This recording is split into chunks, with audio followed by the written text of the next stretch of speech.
Hello दोस्तों, good morning, नमस्कार। आप कैसे हैं? आप सभी लोग, जैसा कि मेरे पीछे आप देख पा रहे हैं कि आरपीएफ परीक्षा की तैयारी कैसे करें। ये बड़ा ही इस टाइम में, आज के टाइम में जो भी एस्पिरेंट हैं, जो भी एग्जाम की तैयारी कर रहे हैं, उनके लिए सबसे बड़ी बात है, चिंता का विषय है कि आरपीएफ की तैयारी एक्चुअली कैसे की जाए जिससे कि पहली बार में आपके एग्जाम क्लियर हो जाए। तो इसके लिए मैं आज आप लोगों को कुछ बताने वाला हूं। आप लोग निश्चित रूप से इस वीडियो को देखेंगे और अंत तक आप बने रहेंगे, सो दैट कि आप पहली बार में आरपीएफ के एग्जामिनेशन को आप क्लियर कर पाएं और अपने सरकारी नौकरी के सपने को आप पूरा कर पाएं। तो क्या रहेगी प्लानिंग, क्या रहेगी स्ट्रैटेजी, उस पर हम लोग चर्चा करने वाले हैं। सबसे पहले मैं आप लोगों को बताना चाहता हूं कि इसके लिए सिलेबस क्या होता है। सिलेबस में आप लोग देख रहे हो यहाँ पे कि जीएस 50 है, रीजनिंग 35 है और मैथ्स भी 35 है। मीन्स आप कहीं ना कहीं इसी तीन सब्जेक्ट की आपको तैयारी करनी है। आपको जीएस पढ़ना है, आपको रीजनिंग पढ़नी है, आपको मैथ्स पढ़ना है। जीएस की बात अगर हम लोग करें तो जीएस जैसा कि बच्चों के लिए एक डर वाली बात होती है कि किस तरह से जीएस को कवर किया जाए, तो मैं डेफिनेटली आपको यहाँ पर एक बात बताना चाहता हूँ कि जीएस की तैयारी के लिए आपको चिंता करने की जरूरत नहीं है। आप जीएस जो भी बुक आपके पास पढ़ी हुई है, क्योंकि आपके क्वेश्चन एग्जामिनेशन में जो है स्टैटिक जीके आपके पूछे जाते हैं, जिसमें हिस्ट्री से क्वेश्चन होता है, पॉलिटी से क्वेश्चन होता है, ज्योग्राफी से क्वेश्चन पूछे जाते हैं, जनरल साइंस से क्वेश्चन पूछे जाते हैं और करंट अफेयर्स के क्वेश्चन भी उसमें होते हैं। इसकी स्ट्रैटेजी आप लोगों को ये बनानी है कि जीएस को पढ़ने के लिए सबसे पहले जरूरी ये होता है कि आपको बेसिक्स आपको पता होना चाहिए। तो आप इसके लिए क्या करें, मार्केट में बहुत सारी बुक अवेलेबल है, जिसमें एक लूसेंट की बुक आती है, उस बुक को डेफिनेटली मैं आप लोगों को सजेस्ट करूंगा कि एक बार उस बुक को आप गो थ्रू कर लें। उसमें दो तरह की बुक आती है, एक आपने देखा होगा ऑब्जेक्टिव टाइप क्वेश्चन आता है और एक वन लाइनर वाले होते हैं।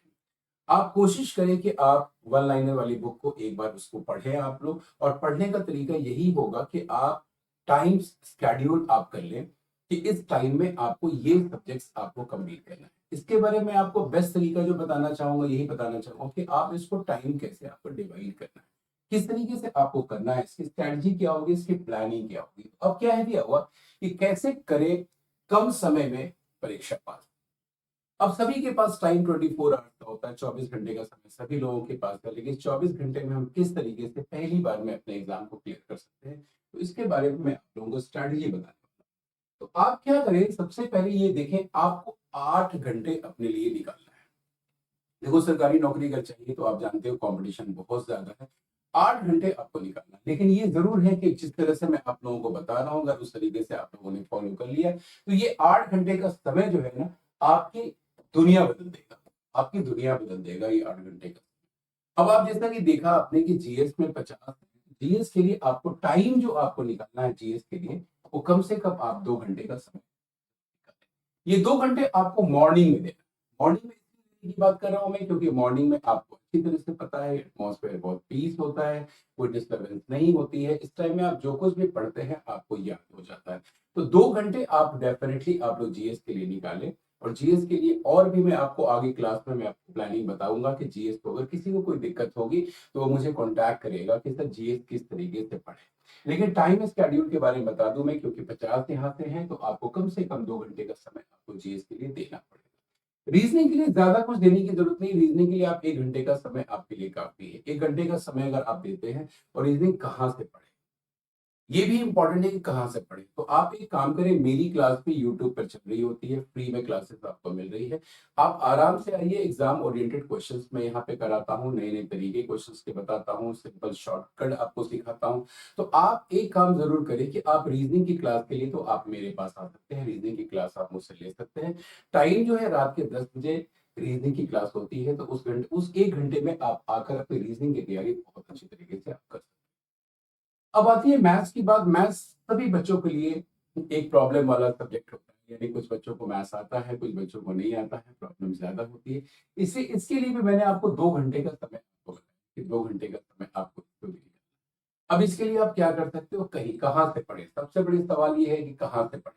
तो आप देखो, यूट्यूब पे भी बहुत सारे टीचर्स की क्लास होती है, आप वहां से भी आप जाकर पढ़ सकते हैं। लेकिन उससे पहले आपको एक बात मैं जरूर कहना चाहूंगा कि आप एक बार प्रीवियस ईयर पेपर का आप स्टडी जरूर करें, क्योंकि किसी भी परीक्षा की तैयारी के लिए प्रीवियस ईयर पेपर के बारे में पता होना बहुत जरूरी होता है कि कहाँ कहाँ से क्वेश्चन पूछे जाते हैं, किस तरह के क्वेश्चन पूछे जाते हैं। फिर जब आप बुक लेकर क्वेश्चंस बनाने के लिए आप आते हो तो आपको पता होता है कि कौन-कौन से टॉपिक से क्वेश्चन पूछे गए थे और किसमें हमें ज़्यादा वेटेज देना है, किसमें हमें कम वेटेज देना है, ये आपको पता रहता है। तो मैं ज़रूर आपको बताऊँगा कि प्रीवियस ईयर पेपर आप सभी लोगों को ज़रूर देखना है और 2019 में जो भी 8, 9, 10 एग्जामिनेशन कांस्टेबल के हुए हैं, 2019 के सारे पेपर आप लोग एक बार प्रीवियस एक बार आप लोग देखें। उसको गो थ्रू कर लेने के बाद निश्चित रूप से आपके माइंड में एक स्ट्रेटजी होगी, एक प्लानिंग होगी, कहाँ-कहाँ पे किस-किस सब्जेक्ट पे हमें ज़्यादा फोकस करना है, कहाँ पे हमें अपनी तैयारी को किस तरीके से हमें करना है, ये आपको तो मैथ्स के लिए आप 2 घंटे का समय निकालिए। बहुत मुश्किल मैथ्स नहीं होता है। ऐसा नहीं कि आपसे क्वेश्चन नहीं बनेंगे। नॉर्मल क्वेश्चन होते हैं। जब आप प्रीवियस ईयर पेपर देखेंगे तो आपको पता चल जाएगा। तो आप यूट्यूब पे भी आकर पढ़ सकते हैं और नहीं तो अगर आपने कहीं पे कोचिंग लगा रखी है तो डेफिनिटली आप वहाँ पे तैयारी अपनी करें आप वहाँ पे। इसके बाद आपको क्या करना है, एक मॉक टेस्ट आपको देखो एग्जाम क्लियर करने का सबसे बेस्ट तरीका है कि जब आपका फाउंडेशन तैयार हो रहा है तो आप साथ-साथ स्पीड भी अपनी मेंटेन करके चलें, अपने मॉक टेस्ट भी लगाएँ।